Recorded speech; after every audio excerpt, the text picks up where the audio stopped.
When we talk about the great mysteries of maritime exploration, very few command the same mix of awe and dread as the Franklin Arctic expedition. It was meant to be a triumph of British naval power, yet it became a chilling reminder that the Arctic reveals only what it chooses. For over 170 years, every discovery has raised more questions than answers. And tonight, we revisit the puzzle that refuses to stay frozen in time.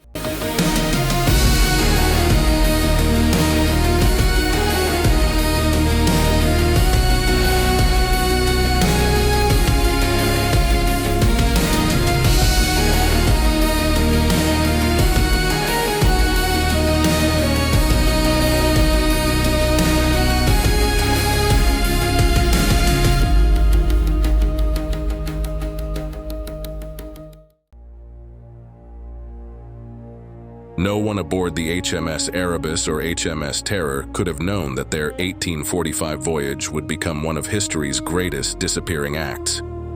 Sir John Franklin, celebrated for his discipline and Arctic experience, led 129 men into the frozen labyrinth of the Northwest Passage, never to return.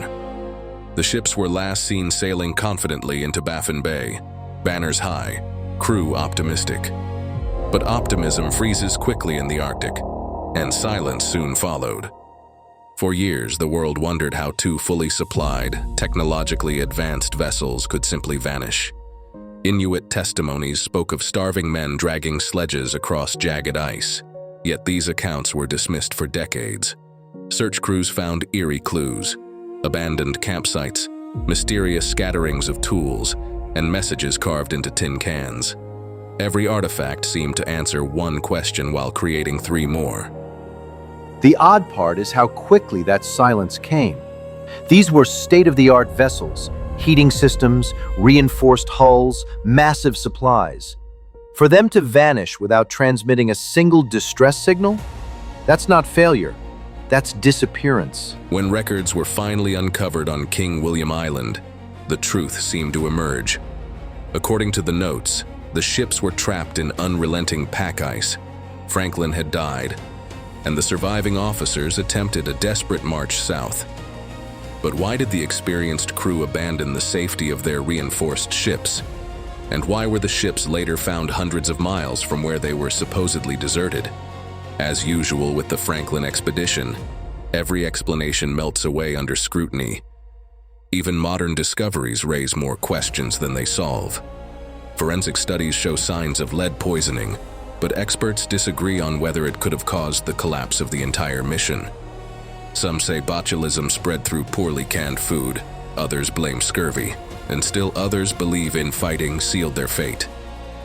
Then there's the unsettling Inuit testimony describing ghost ships, drifting silently through the ice long after the crew was gone, yet that detail is conveniently ignored by official reports. When you examine the physical evidence, the psychology, and the contradictions, you reach an uncomfortable conclusion. Whatever happened to Franklin's men wasn't a single event. It was a chain reaction, one we still can't fully trace. The Arctic keeps its secrets layered like ice. The deeper you dig, the stranger it gets. Today, with both shipwrecks discovered in near pristine condition, the mystery should be over. But it isn't. The Erebus and Terror appear to have been intentionally sealed from the inside, suggesting someone expected to return. Personal items were carefully stowed, as if the crew planned only a temporary evacuation. So what truly happened out there? A slow death by starvation, a catastrophic illness, a breakdown of command, or something far stranger hidden beneath the Arctic ice? The Franklin expedition gives hints, whispers, and shadows, but never answers.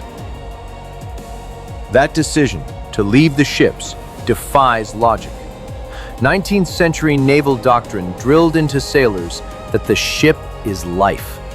You do not abandon it unless it's sinking. But the Erebus and Terror were not sinking. So the real question becomes, what terrified them enough to walk into the ice?